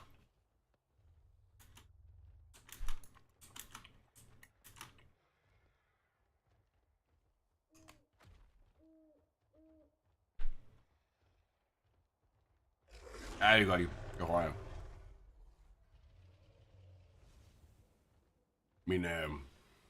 Min computer er sgu ikke strong nok til at streame på 4 forskellige services, og så samtidig sidde og spille World of Warcraft. Jeg sidder sgu med sådan en shitty FPS. Du sidder allerede herinde, der har 30 FPS.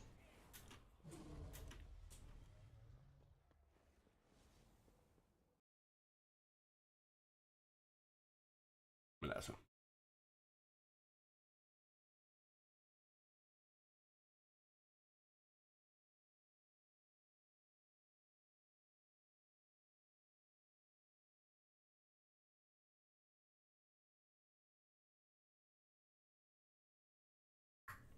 Ja. Jeg er jo alene hjemme med børnene. Ja.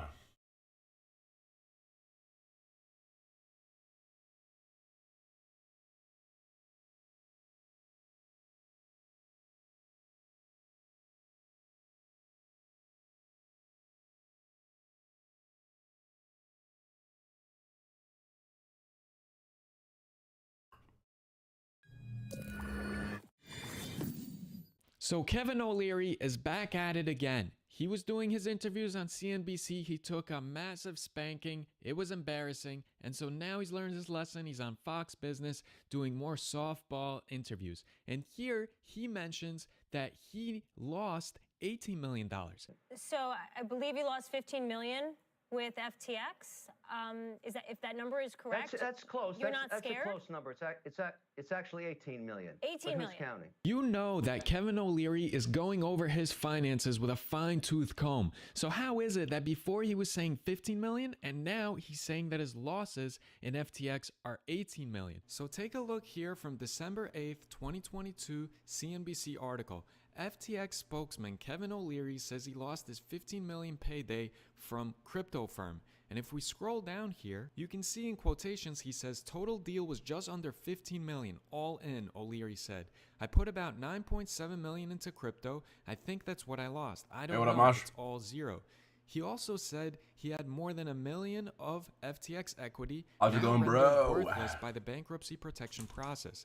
The balance of a little over $4 million was purportedly eaten up by taxation and agent fees, according to O'Leary. Something's amiss here because he doesn't just estimate $3 million incorrectly. He went from 15 million to 18 million, and I wonder if that has anything to do with the fact that investigators, legal teams are going ahead and combing through all the details of the FTX debacle, where every single token, dime, penny, coin went to. I'm really hoping that we get to see a breakdown for how it spent its funds, where it all went to, and if Kevin O'Leary gets investigated and we get to see where every penny in profit came from, I would love to take a look at that, because I, for one, do not believe that he went ahead and lost $18 million from FTX. He made $15 million, if not more, through sponsorship money by going ahead and peddling this fraud. And I just got unbanned today, actually. Then he's counting taxes. Then he's counting expenses he did with agents so that he can go ahead and make commercials for FTX. His accounting is very, very funny. So I would like to see it in details. Also, I want to show you this part of the interview because this I have a huge problem with. This is one of the reasons that I make these Kevin O'Leary videos, because crypto and Bitcoin, it's not to be controlled by the elite, by those with the deepest pockets. And if it were up to Kevin O'Leary, JP Morgan Chase, Goldman Sachs, and BlackRock would be running Bitcoin and cryptocurrencies and nobody else. Take a look at this. My guess is if you go 5 years out from now, all of the players that are involved in this industry now won't be there. 90% of them will be gone because they don't know how to make money in a regulated environment. New operators will come in that came out of financial services like the banks and everything else, and they'll run this new nascent industry, which I believe will eventually become the 12th sector of the economy.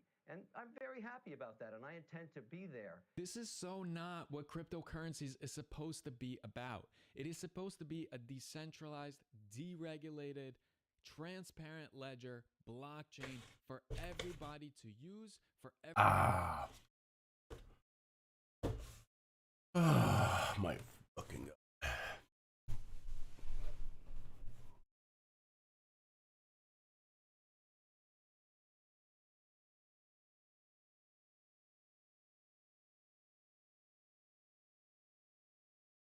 Up next on the Tesla Plaid channel. We've got both plaids out.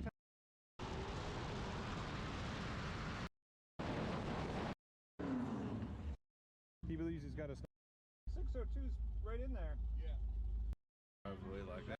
Say two to it. Not for warming it up so much as just to get into launch mode for this. All right, he's staged, and now I'm staged, and now I'm dropping. Waiting for the tree. Oh shoot, I was gonna get in the move. Oh shoot, I was gonna get in the move.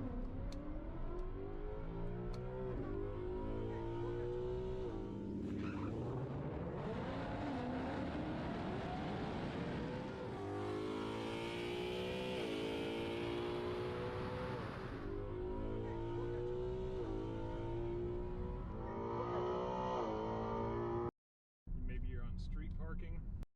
Have it, and thank you for selling it to me. Oh, absolutely. And you know, you made me an offer I couldn't refuse, really, when it came right down to it. Exactly. And you know, you're obviously willing to take it with a couple races on it. I think it's been down the drag strip 2 or 3 or 71 times actually. 71 times. We might need to I just counted the time slips. It was 71 times that car's been down.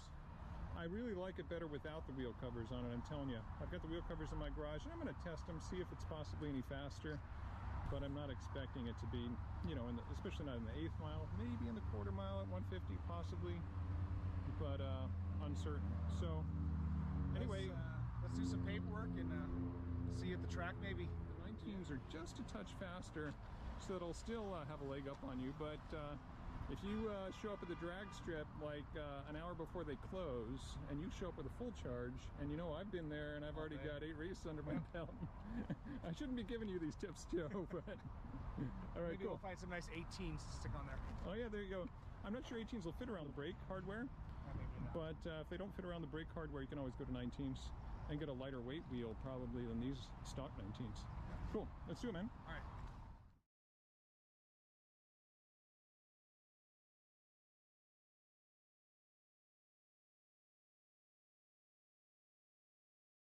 Yeah. Fucking hell, dudes.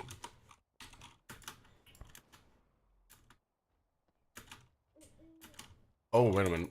I can upgrade some more gear, actually. I just got 2K rating.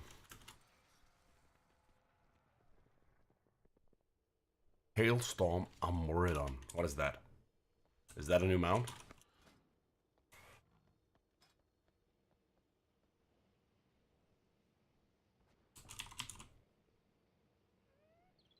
Oh my god, it's ugly. Dude, mounts are just not what they used to be. I don't give a shit what people say. All the new mounts you get, I mean, I don't even look at them, man, and they're always so fucking garbage.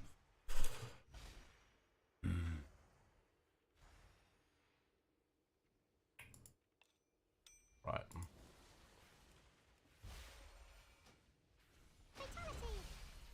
May I serve you again?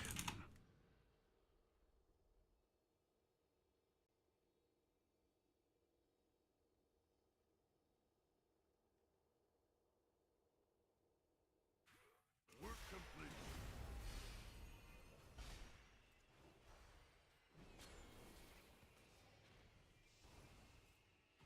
Wears fit for the aspects. Yes, baby.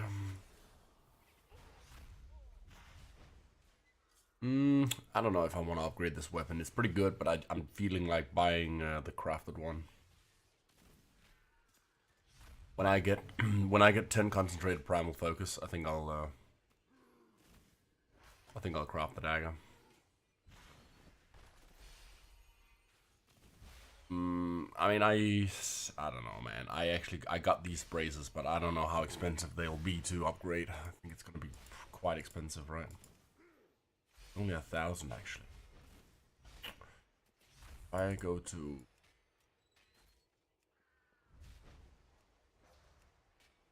what are the difference?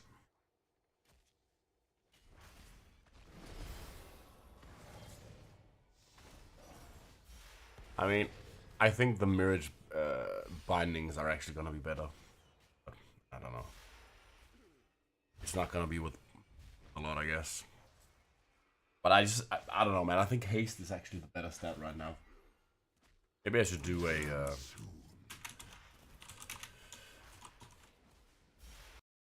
You should do a sim.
Mhm.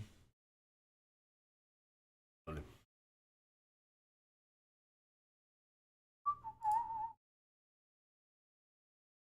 eBay spoiler. Yo, what's up guys? Welcome back to my channel.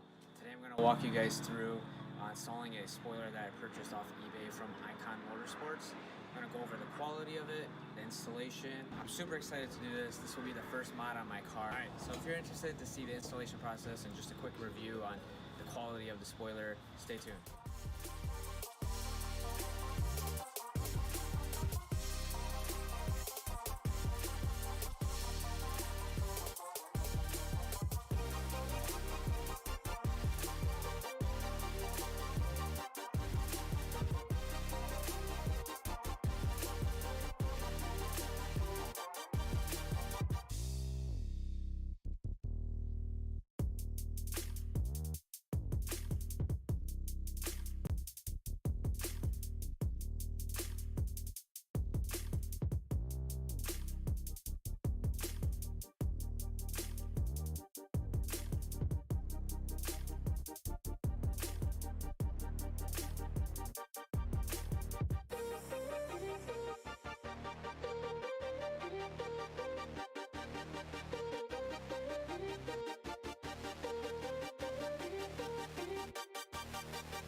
So I opened up the package and this is what I saw. It was packaged fairly well. I think that I would like to see a little bit more padding just in case there's some kind of impact. So this is the underside of the spoiler. It comes pre-taped, which is super nice. Looks like it's that 3M double-sided tape, which usually holds up really well. Here's a close-up of the spoiler itself. I didn't see any imperfections in it, no cracks or scratches or anything like that.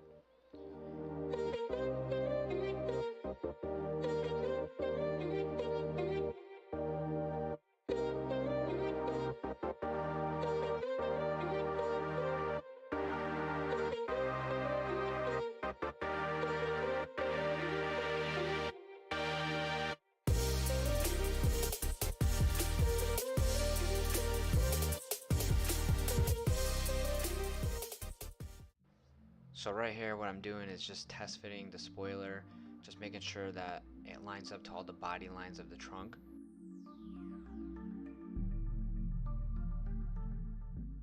Trying to make sure it was even on both sides. And then you do want to grab a tape measure and just make sure that each side is even on both sides. So when I did get the spoiler in the right spot, I did add some tape just around the edges and in the middle just to make sure that I can line it all up at the end.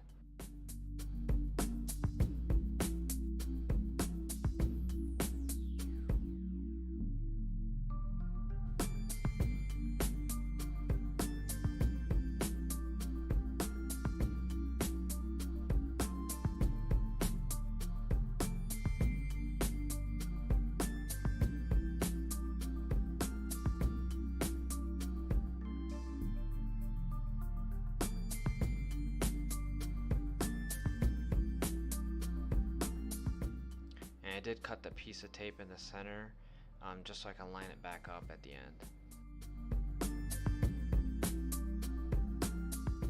So after you have everything lined up, you can go ahead and remove the underside of that tape.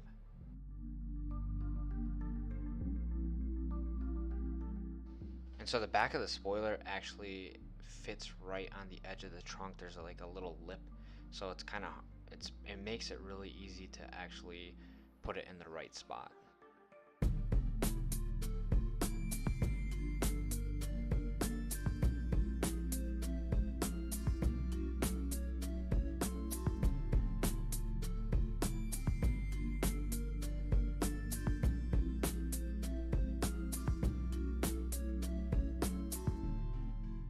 And then when I felt comfortable with it, I did go ahead and press it down. Make sure that tape was on good. Jeg er vildt at tænke på, at sådan en spoil på til en Tesla, den var bare holdt sammen med tape. Altså. For helvede, altså. So I did take some clips of the actual car after the spoiler was installed, and then after I recorded some clips, I did go back and put some tape over it just to let it sit overnight, just to make sure that it was secured.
So overall, I think this is a great purchase, good buy for the price. You can't beat it. $150 off eBay from Icon Motorsports.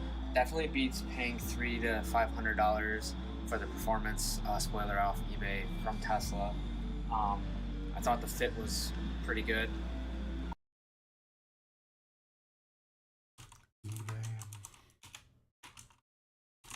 Men er der eBay andre steder i EU end UK? I know. Yeah, I know. Det er ikke en del af EU, men you know what I mean.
But no, it's definitely.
Ja, venner.